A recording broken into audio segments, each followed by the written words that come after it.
Retrovisor assombrado. O passageiro que não desaparece. Olá, me chamo Renato Caixeta, tenho 54 anos, 31 deles passados dentro de uma cabine. Se você está aqui, provavelmente já ouviu histórias de estrada. Os casos que a gente conta no posto, no rádio PX, naquelas paradas de madrugada quando o café tá frio e o silêncio pesa demais. Eu nunca fui de acreditar nessas histórias. Sempre achei que cansaço faz a cabeça pregar peças, que a solidão da noite distorce a percepção. Mas o que eu vou te contar aqui, eu não consigo explicar. Não até hoje. Se você ainda não se inscreveu nesse canal, faz isso agora. Porque o que vem a seguir é o tipo de coisa que você vai querer ouvir do começo, com calma, sem perder nenhum detalhe.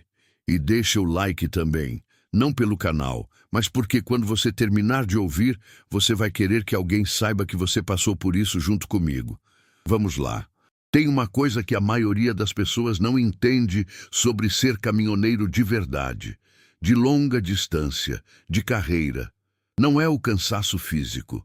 Não é o assento que vai destruindo a coluna ao longo dos anos. Não é a alimentação ruim.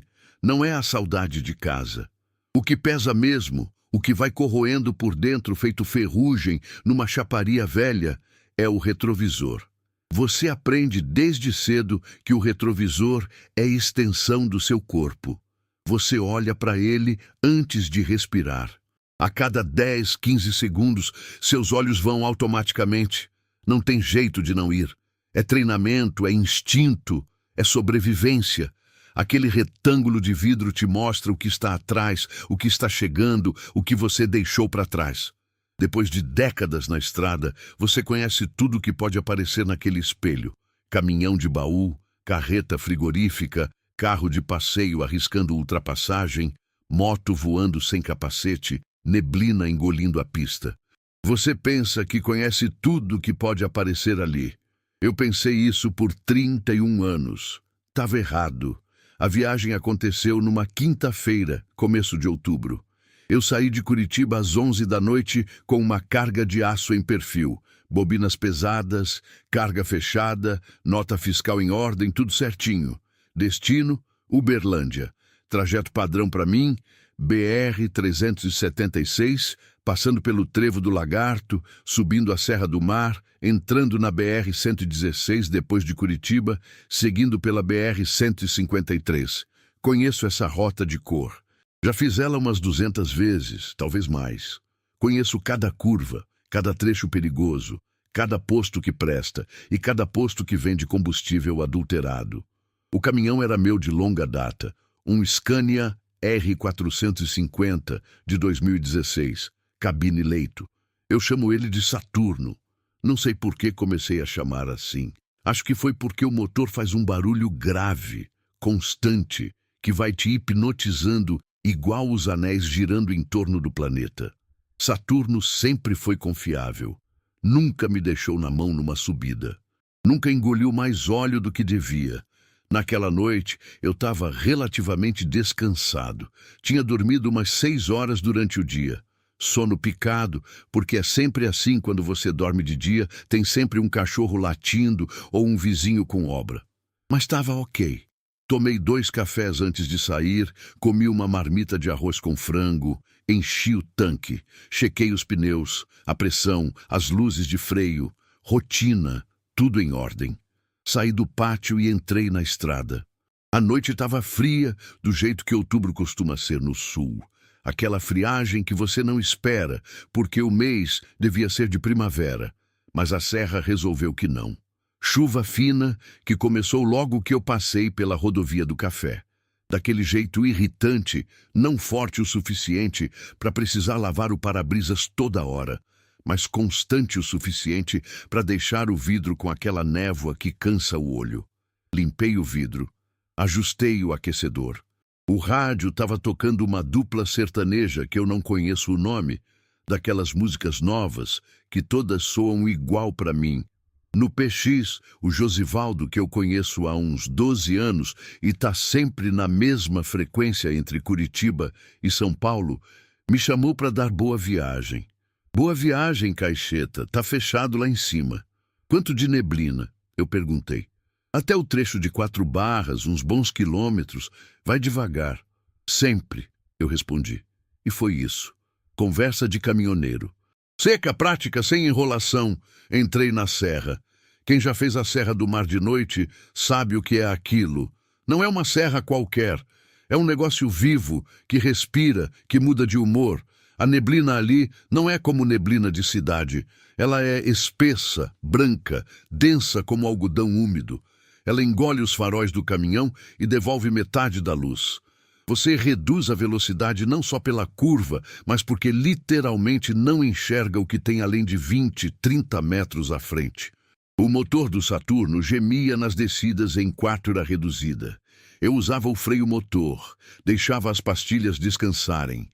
Olhava para frente, olhava para o retrovisor. Frente, retrovisor, frente. No espelho da esquerda, neblina, neblina, neblina. No espelho da direita, o barranco de pedra úmida que desce pela encosta. No espelho interno, o pequeno, o que fica ali bem na minha linha de visão, apontado para o banco traseiro da cabine leito, escuridão. O banco estava vazio, como sempre. A cortina que separa a cabine do leito estava aberta, como eu costumo deixar quando viajo sozinho, porque me dá uma sensação de espaço, mesmo que ilusória. Eu olhei para o espelho interno durante aquela descida umas 15 vezes. É automático. Você nem percebe. Na 15ª vez, vi o banco traseiro vazio. Na 16ª vez, não vi mais só o banco. Deixa eu ser preciso aqui, porque isso importa. Quando você vê algo estranho num espelho de carro, sua reação natural é piscar, limpar o olho, chacoalhar a cabeça, achar uma explicação. O cérebro humano é extraordinariamente bom em preencher lacunas com coisas familiares. Você vê uma sombra e o cérebro diz, é uma mochila, ou é o forro da cabine se movendo, ou é o reflexo da luz do painel. A gente é treinado a não acreditar no que nos assusta. É um mecanismo de sobrevivência. A gente racionaliza. Então, quando eu olhei para o espelho interno pela 16ª vez e vi aquilo, meu cérebro imediatamente disse, é o casaco. Eu tinha pendurado um casaco de couro no gancho atrás do banco do passageiro. Um casaco velho, pesado, de ombros largos. Ele estava lá faz dias, eu tinha esquecido de tirar.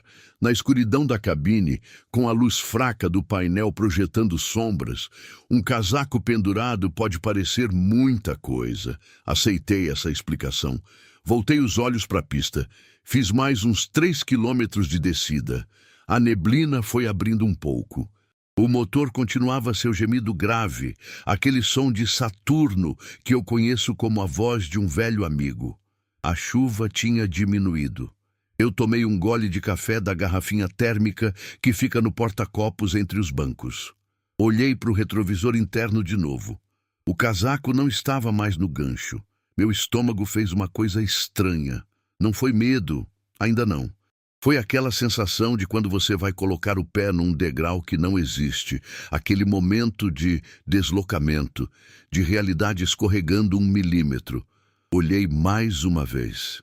No banco traseiro havia uma figura sentada, inclinada levemente para frente, com a cabeça baixa, escura, não de roupa escura, mas escura do jeito que alguma coisa fica quando a luz não alcança direito. A silhueta era humana. Ombros, um pescoço, uma cabeça. Mas os detalhes eram borrados, como se eu estivesse olhando através de um vidro embaçado, mesmo que o espelho estivesse limpo. Eu olhei para a pista.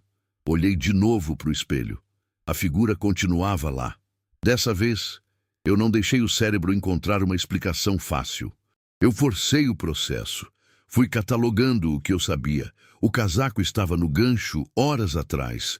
Eu não tinha parado, não tinha aberto a porta, não tinha passageiro. A cabine leito tinha fechadura e eu não ouvi nada. Não senti nenhum deslocamento de peso, nada. E mesmo assim, havia alguém sentado atrás de mim. Eu freiei, devagar, com cuidado, porque eu ainda estava na serra e a pista estava molhada. Encoste no acostamento. Pisca de emergência. Respirei fundo. Virei o corpo no banco. Olhei diretamente para o banco traseiro. Vazio. O casaco estava no chão. Devia ter caído do gancho com alguma curva mais fechada, alguma freada. Só o casaco. Nada mais. O banco estava limpo, o cobertor dobrado no canto do jeito que eu sempre deixo, a almofada no lugar. A cortina do leito estava aberta como antes. Eu fiquei olhando uns 30 segundos. A respiração voltou ao normal. Me senti idiota. Peguei o casaco do chão, joguei no banco de trás, dei a partida e voltei para a pista.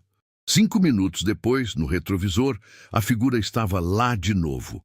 Tem uma coisa que a gente aprende na estrada. Falar para o rádio PX, às vezes, é melhor que qualquer terapia. Não porque alguém vai resolver seu problema, mas porque ouvir uma voz humana, no meio do nada, às 2 da manhã, numa descida de serra com neblina, faz você lembrar que o mundo existe. Eu chamei o Josivaldo. Josivaldo, aqui é o Caixeta. Tá me ouvindo? Uma estática longa. Depois a voz dele, com aquela distorção característica do PX. Tô aqui, Caixeta. Passou a serra? Passando agora. Olha, você chegou a ver alguém pedindo carona lá no trevo antes de eu sair? Silêncio. Curto, mas perceptível. Carona? Não vi ninguém, não. Por quê? Coisa nenhuma. Cansaço. Acho que tô vendo coisa. Desce com calma. Aquela descida à noite com chuva não brinca. Sei. Valeu. Desliguei o rádio. Não olhei para o espelho por uns 2 minutos. Foquei na pista, nas curvas, na marcação de velocidade. Quando passei pelo último trecho de descida e entrei na reta que leva até o pedágio, finalmente respirei. Cidades, luz, sinal de celular voltando, realidade. Parei num posto que eu conheço bem, logo depois do pedágio de São José dos Pinhais. Posto limpo, frentista atencioso, banheiro decente, café que presta. Desci do caminhão com as pernas um pouco bambas. Percebi que eu tinha ficado mais tenso do que admitia para mim mesmo. O frentista veio checar o nível de óleo. Um menino novo, devia ter uns 20 anos, cabelo curto, aquela expressão sonolenta de quem está cumprindo o turno de madrugada. Boa noite, senhor. Abastecer? Diesel. Cheio, e dá uma olhada no óleo. Ele foi verificar. Eu fui para o banheiro, lavei o rosto, me olhei no espelho. Um homem cansado olhou de volta para mim. 54 anos, barba de 3 dias, olhos vermelhos. Não um homem que vê fantasmas. Um homem que dorme mal e bebe café forte e passa horas olhando para asfalto. Claro que a cabeça prega peças. Eu voltei para o caminhão. Tomei o café. Preto, sem açúcar, quente do jeito que precisa ser. Subi na cabine. Antes de dar a partida, olhei para o espelho. O banco traseiro estava vazio. Só o casaco dobrado agora, que eu mesmo tinha dobrado. Soltei o ar que eu não sabia que estava segurando. Dei a partida. Saí do posto. Uns 4 quilômetros depois, na escuridão da rodovia, entre 2 conjuntos de postes que não funcionavam, olhei para o espelho. A figura estava de volta, mas desta vez estava diferente. Desta vez, a cabeça estava erguida. Vou tentar descrever a figura com a maior precisão que consigo, porque isso importa. Não era uma sombra no sentido abstrato. Era uma presença com forma. Tinha proporções humanas. Eu diria um adulto, talvez homem, talvez não. A postura sugeria algo masculino, mas nada era definitivo. Estava sentado com as costas razoavelmente eretas agora. A cabeça, que antes estava abaixada, estava levantada. E a coisa que me gelou, a coisa que eu sinto até hoje quando penso nisso, era a direção do rosto. Ele estava olhando para frente, para minha nuca. Não dava para ver olhos, não dava para ver traços. Era como olhar para alguém sentado num quarto com luz muito baixa. Você sabe que tem uma face ali, você sabe que tem um rosto voltado na sua direção, mas os detalhes ficam engolidos pela escuridão. Era exatamente isso, a presença de alguém olhando, sem a confirmação visual de que os olhos estavam abertos, Mas você sabe, você sente, você conhece a diferença entre uma coisa estática num espelho e uma coisa que está te observando. Eu sei que isso soa loucura. Eu sei que enquanto escrevo isso, parece o tipo de coisa que qualquer pessoa sensata descartaria como delírio de cansaço. Mas eu preciso que você entenda. Eu fiz isso por 31 anos. 31 anos de madrugada, de estrada, de retrovisor. Eu sei o que é ver ilusões de cansaço. Você fecha um olho, esfrega e some. Você desvia o olhar por 30 segundos e quando volta, o contorno desapareceu. A ilusão se dissolve porque o cérebro se recalibra. Aquilo não se dissolvia. Eu desviei o olhar. Contei até 30. Voltei, ainda lá.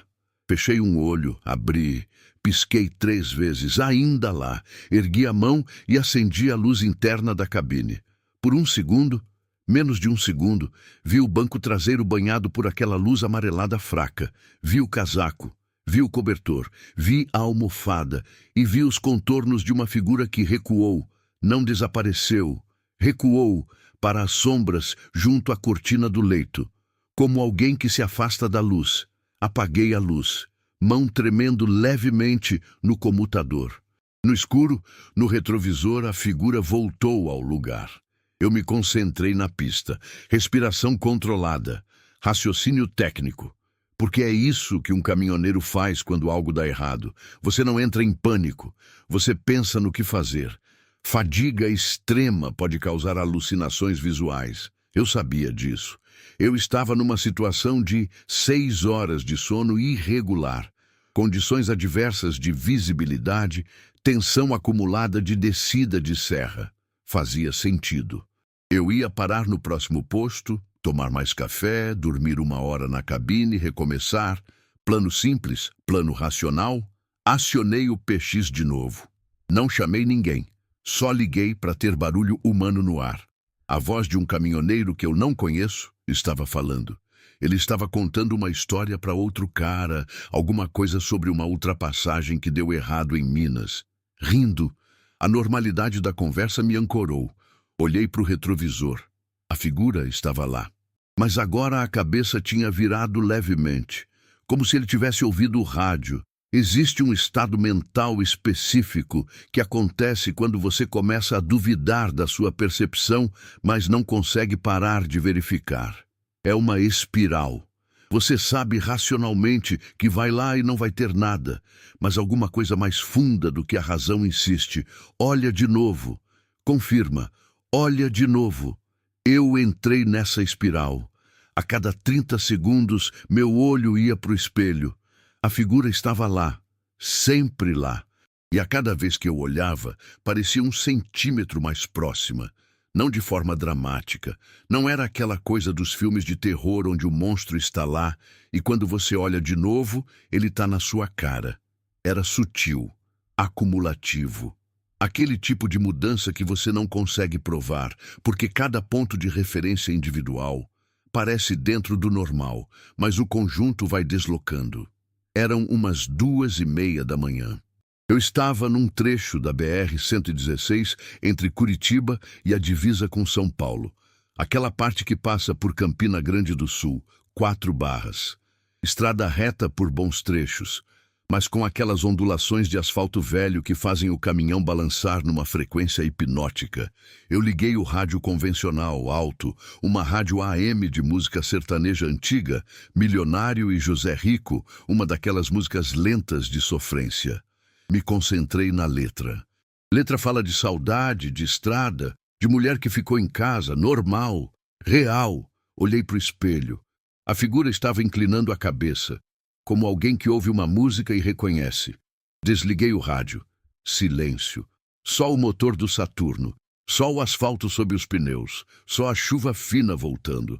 Fiz mais uns 20 quilômetros nesse silêncio. Tentei me convencer de que era o casaco, que era o cobertor mal dobrado criando uma silhueta, que o espelho interno tinha aquela curva característica dos espelhos convexos e distorcia as formas. mas eu sabia que estava mentindo para mim mesmo, porque em algum momento, entre olhar e olhar, a figura tinha se movido do lado esquerdo do banco para o lado direito. O casaco não andava sozinho. Parei no acostamento, luzes de emergência, freio de mão, respiração. Virei para o banco traseiro. Vazio. O casaco estava do lado esquerdo do banco onde eu sempre deixo. Me levantei do assento. Passei pela separação entre os bancos. Toquei o banco de trás com a mão. Assento vazio, frio, levemente úmido da condensação que acumula na cabine. Nada. Absolutamente nada. Fiquei ali uns 2 minutos. Olhei para cada canto. Abri a cortina do leito. Cama arrumada, travesseiro no lugar, minha sacola de viagem pendurada no gancho. Fechei a cortina. Voltei para o banco do motorista. Dei a partida. Umas 3 curvas depois, olhei para o espelho. A figura estava do lado direito do banco. Eu parei de olhar para o espelho por 1 hora. Sei que parece impossível. Todo caminhoneiro olha para o espelho de forma automática. É como piscar, como respirar. Você não decide fazê-lo. Mas existe um nível de determinação que a gente consegue quando o medo é forte o suficiente. Não o medo de ver algo sobrenatural, o medo de estar enlouquecendo. Esse medo era mais concreto, mais ameaçador. Se eu estava tendo alucinações nessa escala, eu não tinha condição de dirigir. E se eu não tinha condição de dirigir, eu era um perigo na pista. Então, eu me fixei na frente. Pista, faróis, marcadores de faixa, sinais de velocidade, câmeras na odometria. Fiz 1 hora inteira olhando só para frente. Cheguei em Itararé, já era quase 4 da manhã. Tem um posto ali que os caminhoneiros conhecem bem. Posto grande, com estacionamento para muitas carretas, restaurante que abre 24 horas, banheiro com chuveiro. Eu precisava parar de qualquer jeito, não só pelo que estava acontecendo, mas porque a lei de tacógrafo exige. Estacionei, desliguei o motor. Fiquei sentado por uns 5 minutos olhando para frente. A neblina estava menos intensa aqui. Itararé já é planalto, diferente da Serra do Mar. A chuva tinha parado. O posto estava iluminado com aquela luz de neon branca que faz tudo parecer igual, dia ou noite. Virei e olhei para o banco traseiro, vazio. Desci do caminhão. O ar frio de madrugada me acertou na cara como uma luva molhada. Respirei fundo. Andei até o restaurante. Pedi um café, uma coxinha que estava esquentando embaixo do guarda-quente. Sentei numa mesa de plástico branco perto da janela de onde eu conseguia ver o Saturno estacionado. Tinha um outro caminhoneiro na mesa ao lado. Homem de uns 50 anos, chapéu de palha, cara fechada do jeito que a maioria dos colegas de estrada tem. Não por mau humor, mas por hábito de silêncio. A gente não é de conversa fácil com estranho, mas às vezes, quando você está no limite, você fala com quem tiver do lado. Vindo de onde? Eu perguntei. Ele levantou a cabeça do café. Floripa. E você? Curitiba. Carga de aço para Uberlândia. Ele assentiu. Voltou para o café. Silêncio confortável de quem entende. Depois de uns 2 minutos, ele falou sem levantar os olhos. Você está sozinho? Tô. Perguntei por que você estacionou. Depois ficou sentado uns 5 minutos sem descer. Achei que talvez tivesse com alguém na cabine. Eu senti aquela coisa de novo. O estômago escorregando. Não, sozinho. Ele assentiu de novo e não disse mais nada. Mas eu fiquei pensando naquela frase pelos próximos 300 quilômetros. Achei que talvez tivesse com alguém na cabine. Saí do posto às 4h20. O céu ainda estava completamente fechado, sem estrela, sem lua, só aquela escuridão que parece sólida quando você está no meio do nada e a única fonte de luz são os faróis de 18 rodas. Eu tinha tomado a decisão racional. Se a figura aparecesse de novo, eu ia ignorar. Não ia olhar para o espelho interno. Ia usar só os espelhos externos, os que ficam nos retrovisores das portas, que mostram as laterais do caminhão e a pista atrás. O espelho interno, aquele pequeninho apontado para o banco traseiro, eu ia deixar de lado. Durou 15 minutos. Não foi porque eu quis olhar. Foi porque naqueles 15 minutos eu senti. Isso é o mais difícil de explicar. Não existe vocabulário adequado para isso. É uma sensação física, não metafórica. A certeza de que há um ser humano a 2 metros de você, com os olhos abertos, olhando para sua nuca. Você conhece essa sensação? Provavelmente já sentiu numa fila, no ônibus, num lugar cheio de gente. Você está de costas e sente que alguém está te encarando, e quando você vira, é verdade. É uma coisa real. Tem até explicação científica. A gente detecta micromovimentos, variações de pressão do ar, sombras periféricas. Mas eu estava sozinho na cabine, e eu senti aquilo. Por 15 minutos, aquele peso de ser observado foi crescendo nas minhas costas como uma mão que vai pousando devagar, dedo por dedo. Olhei para o espelho. A figura estava mais próxima. Não no banco traseiro, na separação entre os bancos dianteiros e o banco traseiro, no espaço entre os assentos, como se tivesse escorregado para frente. Meu pé apertou levemente o freio, de forma involuntária. O caminhão deu um solavanco leve. A figura balançou com o movimento, como alguém de carne e osso que balança com um freio de emergência. Esse detalhe me quebrou mais do que qualquer outro, porque se fosse uma alucinação, se fosse meu cérebro fabricando uma forma a partir de sombras e casaco e cobertor, ela não reagiria ao movimento físico do caminhão. Ilusões não têm inércia. Ilusões não se inclinam para frente quando você freia. Mas aquilo se inclinou. Faltavam uns 200 quilômetros para Ourinhos quando o rádio PX fez uma coisa que nunca tinha feito antes. Ele ligou sozinho. Eu tinha desligado o rádio perto de Itararé porque queria silêncio. O botão físico virado para a posição off. E mesmo assim, por volta das 5h40 da manhã, o aparelho crashou com uma estática baixa e lenta. Eu olhei para o rádio. Botão no off. A estática continuou, com aquela qualidade de rádio de madrugada. Aquele ris distante que parece ter camadas, como se atrás do ruído branco houvesse outra coisa esperando para ser ouvida. Eu não mexi. A estática foi aumentando de volume gradualmente, não explosivamente, como se alguém estivesse girando um botão de volume muito devagar. E então, dentro da estática, eu ouvi algo. Não vou dizer que foi uma palavra. Não vou dizer que foi uma frase inteligível, porque não estava na fronteira entre som e significado onde essas coisas ficam. Aquele ponto onde o cérebro cansado começa a montar palavras de sons aleatórios. Mas havia um padrão. Havia uma cadência. Havia a qualidade de voz humana filtrada por 2, 3 camadas de ruído, e a cadência dizia algo com 2 sílabas, repetidamente, com uma pausa entre cada repetição. 2 tempos. Pausa. 2 tempos. Pausa. Pode ter sido meu nome. Pode ter sido meu nome. Eu desliguei o rádio, dessa vez com força, virando o botão com a mão firme, sentindo o clique mecânico positivo de off. Silêncio, só o Saturno, só o asfalto. Olhei para o espelho. A figura estava ali.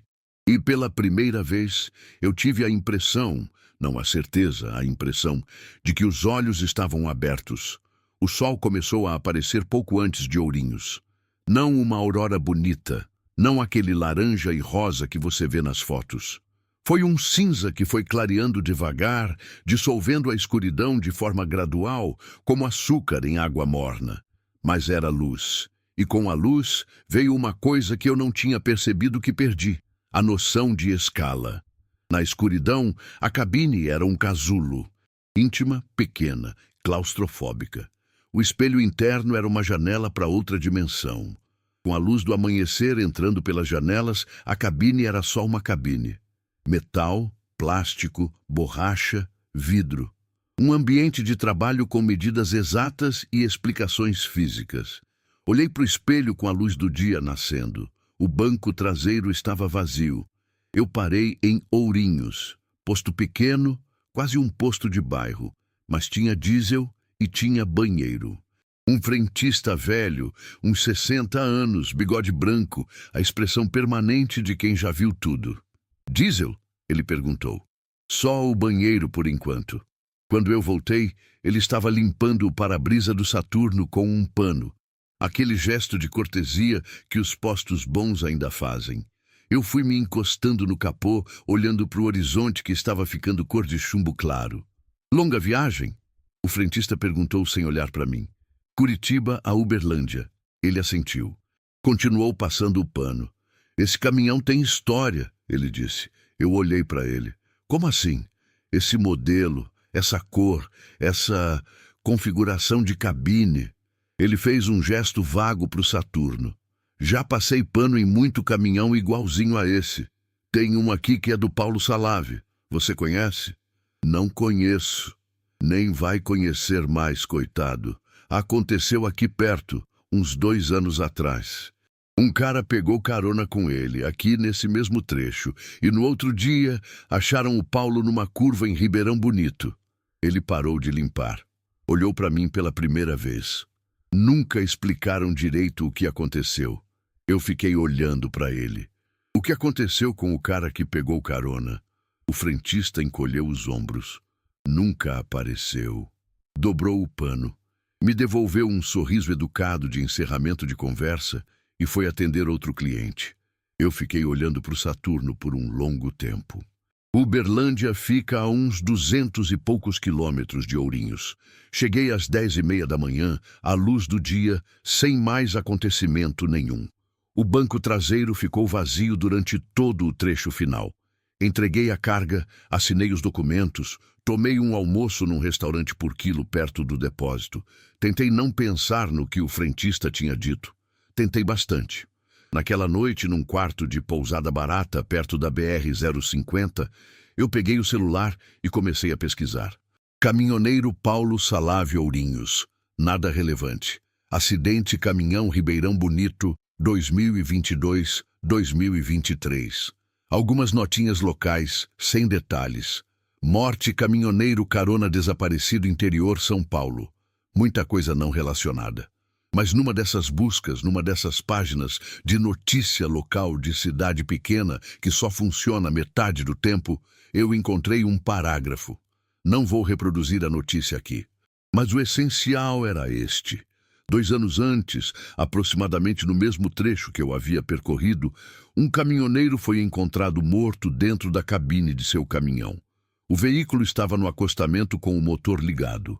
As câmeras de um pedágio próximo registraram o caminhão passando com 2 silhuetas visíveis na cabine, motorista e passageiro. Não havia passageiro identificado. O caminhoneiro havia partido sozinho. Eu fechei o celular. Fiquei olhando para o teto do quarto por uns 20 minutos. Depois, peguei o celular de novo e liguei para minha esposa. Oi, amor. Tá tudo bem? Tô em Uberlândia. Entregou certo. Que bom. Você tá bem? Parece cansado na voz. Tô. Viagem pesada. Dorme bem essa noite. Volta amanhã? Amanhã, amor. Ela parou. Você lembrou de verificar a cabine antes de sair? Você sempre esquece de verificar a cabine. Eu pausei.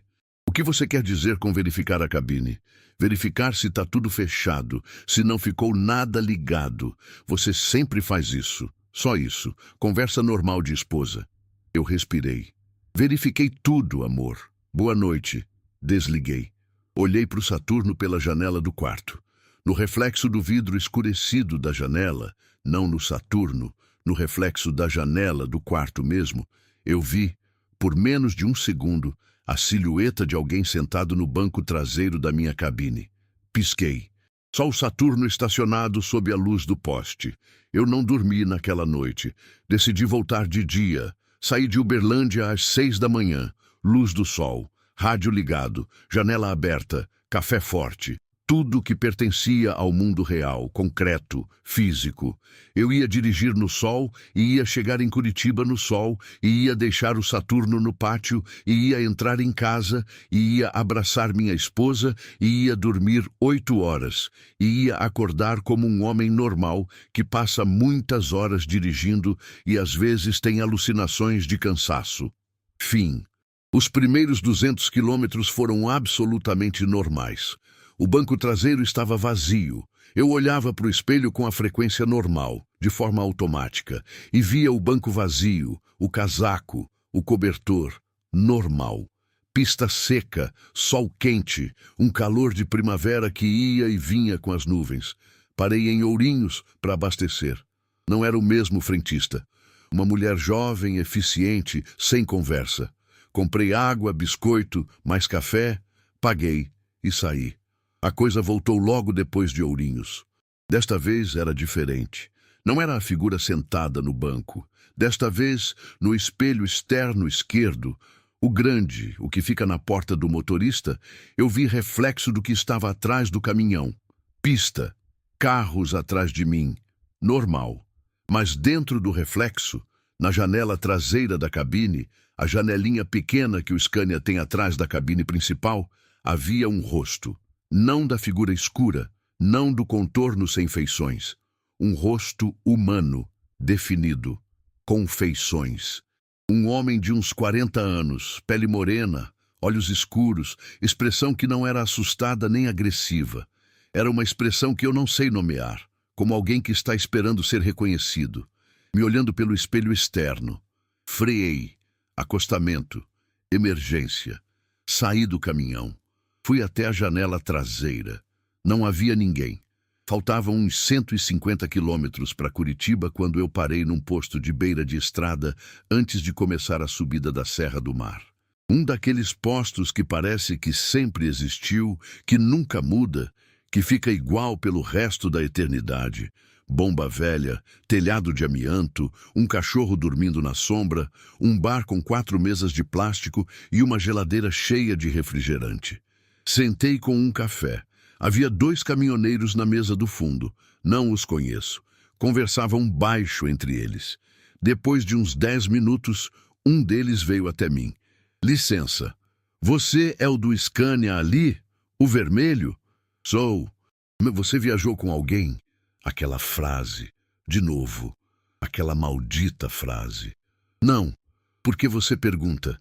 Ele olhou para o colega. Depois de volta para mim. Quando você estacionou aqui, ficamos olhando porque o seu caminhão parou e parecia ter alguém no banco de passageiro. Quando você desceu sozinho, a gente achou estranho. Era o casaco, eu disse. Pendurado no gancho. Ah, ele voltou para a mesa. Desculpa incomodar. Mas antes de sentar, ele falou, quase para si mesmo, num volume que eu não tenho certeza se era para mim ouvir. Banco de passageiro, não banco de trás. Comecei a subida com o sol ainda alto, mas a serra tem o costume de criar a própria noite. As nuvens baixam, a neblina grossa se instala independente do horário, e você pode estar subindo às 3 da tarde e sentir que é meia-noite. Naquele dia, a neblina estava mais densa do que na ida. Reduzi para a 4ª, motor gemendo. Visibilidade de uns 20 metros. Nos espelhos externos, neblina, neblina, neblina. No espelho interno, banco vazio. Eu estava quase na metade da subida quando o Saturno deu um tranco. Não foi mecânico, não foi motor, não foi câmbio, não foi pneu. Foi um deslocamento de peso, como quando alguém pesado se levanta de repente dentro de um veículo. O caminhão com carga cheia não deveria sentir isso, mas eu senti. O peso se deslocou do banco traseiro para a frente. Não olhei para o espelho. Foquei na pista. A neblina estava absoluta, e então ouvi claramente, sem estática, sem ambiguidade. Você sabe o que fez. Voz masculina, baixa, próxima, do banco do passageiro. Eu olhei para o banco do passageiro. Por um fragmento de segundo, eu juro, menos de um segundo de exposição, vi um homem sentado ali.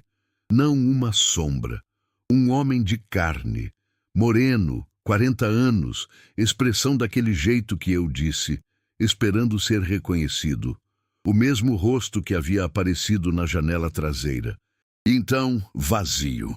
O caminhão deu uma guinada leve porque eu tinha desviado os olhos da pista. Corrigi, freei, acostamento, minhas mãos estavam tremendo.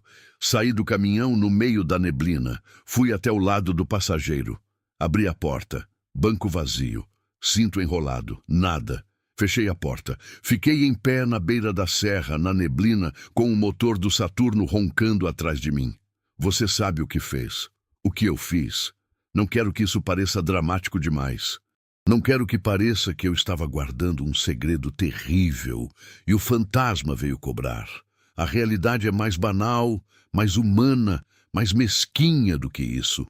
2 anos antes, aproximadamente o mesmo período que a notícia do frentista de Ourinhos mencionava, eu estava fazendo uma viagem similar. Curitiba a Uberlândia, mesmo trajeto. Na altura de Itararé, um homem me pediu carona. Eu nunca pego carona. É política minha há anos. Não por maldade, mas por pragmatismo. A seguradora não cobre acidentes com passageiros não autorizados. Eu já ouvi histórias. Você nunca sabe quem é quem na estrada. Mas aquela noite chovia muito. O homem estava encharcado.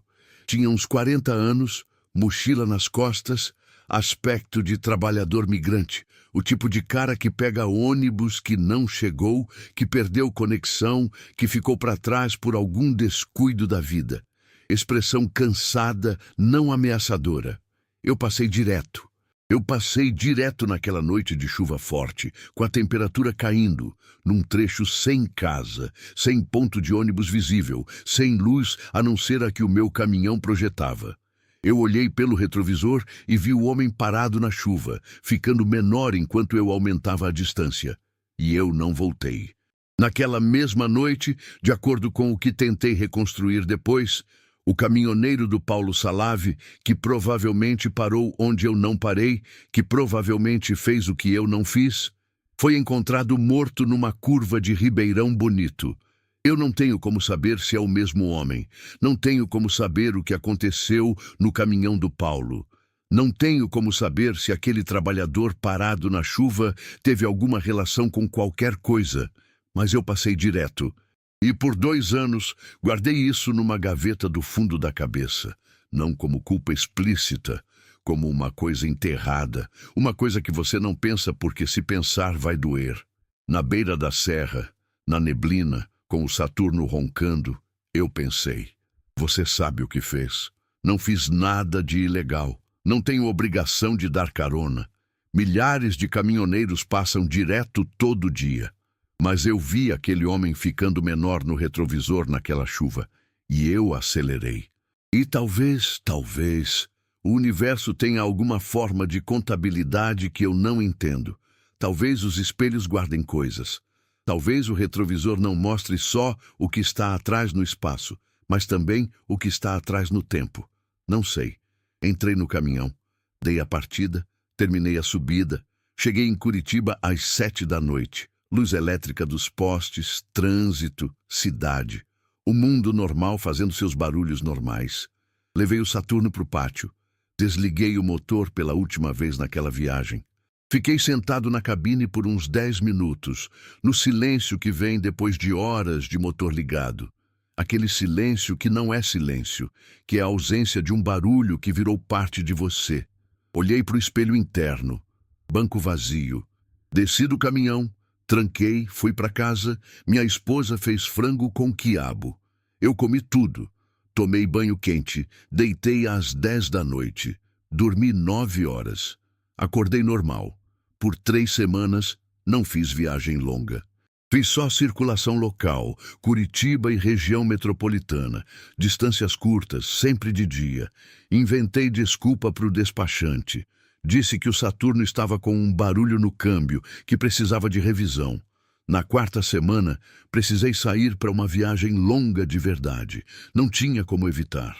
Saí de madrugada. Nos primeiros 50 quilômetros, não olhei para o retrovisor interno. Deliberadamente, conscientemente. No 51º quilômetro, olhei.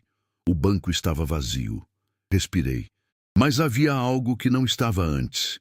Na neblina que formava atrás do caminhão, aquele rastro de vapor que às vezes fica quando o asfalto está úmido e o escapamento cria condensação, havia uma forma. Não atrás da janela, não no banco, no mundo lá fora, no ar atrás do Saturno. Uma silhueta parada, no meio da estrada, ficando menor enquanto eu avançava. Igualzinho ao que eu vi 2 vezes antes pelo retrovisor. Uma vez quando passei direto naquela chuva. E de novo agora, olhando para trás. Eu não parei. Parte de mim quer dizer que foi neblina, que foi vapor do escapamento, que foi a forma como a luz dos meus faróis projeta sombras no vapor de madrugada. Parte de mim quer fechar isso aqui com uma explicação razoável e ir dormir. Mas há uma coisa que não consigo explicar, uma coisa pequena, concreta, que não tem explicação meteorológica ou psicológica ou de cansaço que resolva. Quando eu olhei de novo para o espelho interno, depois de ver aquela silhueta no vapor lá fora, o banco estava vazio, mas o cinto de segurança do banco traseiro estava preso. Estava preso no encaixe. Eu não tinha preso o cinto. Eu nunca prendo o cinto do banco traseiro porque eu viajo sozinho. Paro aqui. Não porque a história acabou, mas porque ela ainda está acontecendo. Todo o retrovisor que olhei depois daquele dia carregou uma fração de segundo de dúvida que antes não existia. Aquela dúvida entre o momento de olhar e o momento de processar o que você viu. Aquele espaço minúsculo onde você ainda não sabe o que o espelho vai te mostrar. 31 anos de estrada e eu nunca soube o quanto daquele espaço existia. Agora sei. E se você é caminhoneiro, e se você lê isso numa madrugada qualquer com o motor roncando e a pista escura e o retrovisor ali esperando, não sou eu que vou te dizer o que fazer. Só vou dizer que o cinto continuava preso quando eu estacionei. E que na manhã seguinte estava solto de novo, como se alguém tivesse descido durante a noite. Renato Caixeta, caminhoneiro, 31 anos de estrada. Este relato foi enviado ao canal por mensagem privada. O remetente pediu que o nome fosse mantido. Verificamos o máximo que foi possível verificar. O restante você decide. Se essa história te deixou com aquela sensação de querer olhar para trás, era exatamente isso que eu queria. Deixa o seu comentário aqui embaixo. Você acredita no Renato? E você, na sua vida, já teve aquela certeza de ser observado sem conseguir provar? A gente lê tudo. Até a próxima história.